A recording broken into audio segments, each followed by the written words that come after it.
Hello everybody, we're back here at Dave's Garage 249. Give you an update on the 57 Chevy Gasser kit that we had the paint go south on and how we're doing with stripping that.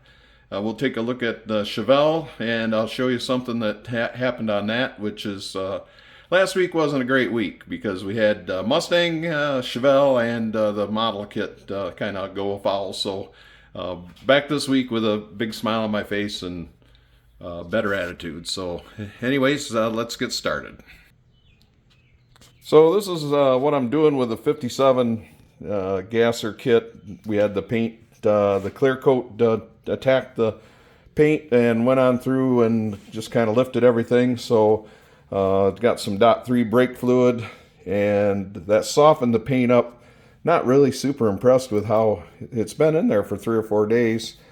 So anyways, to neutralize that, and my go-to is low odor mineral spirits.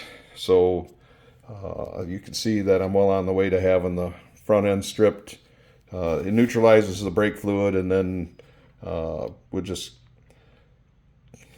keep brushing away with an acid brush, and we'll get her down to pretty much bare plastic, and then let her set for a day or so and gas off, and then back in business. And we'll start with probably a sealer on there first.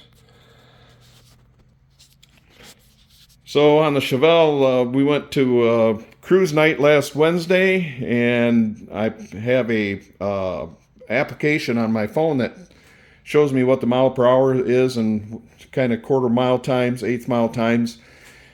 And now that we've got the suspension straight down on this car and it'll go straight, I decided on back road to play with a little bit before I went to the show, and it looks like quarter mile time probably would be somewhere in the low 11s, high 10s with these tires.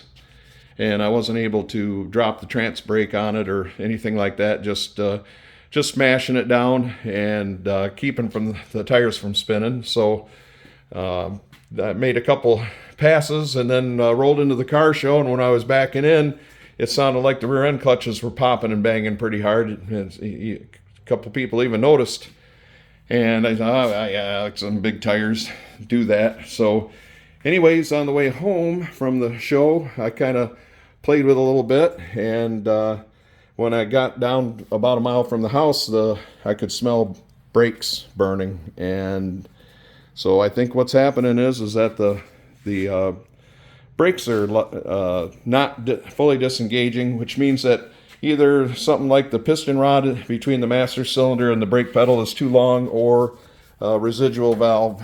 I don't think it's a puck hanging up, because it's kind of happening to both tires. So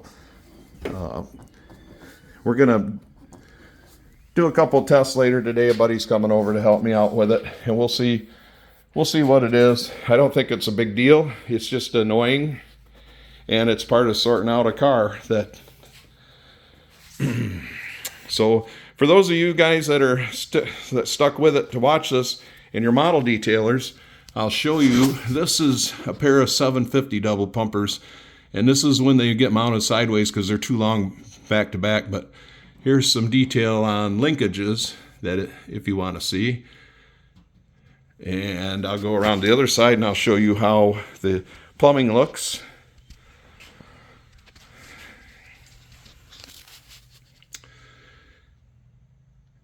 And those are dash 6 AN hoses into the regulator, and that's supplied by dash 8 that runs from the tank up to the regulator there, and it's an internal bypass system, so we don't have any issues.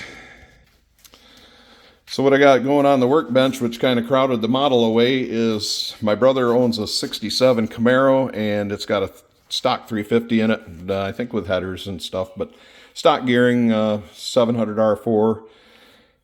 And he didn't like the carburetor, and I said, if I'm at a swap meet and I find a good little Holley 600 vacuum secondary carb, I think that'd be a perfect carb for your application. So I found one, picked it up, and I'm going to rebuild it. It was missing some parts, but I'll set it up for him. I think 65 jets, 6.5 power valve. These are the replacement needles and seats.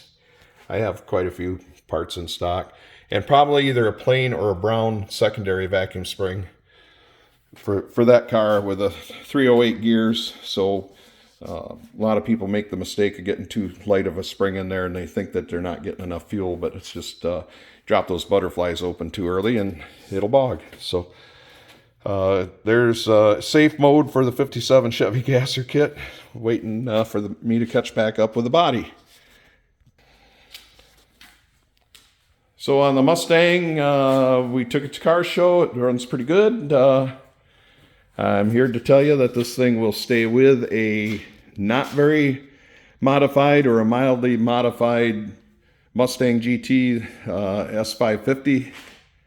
No problem. It pulled away from a couple of them that I don't know why, but those guys just run right up and gotta get next to you at a red light. So okay, I'm game.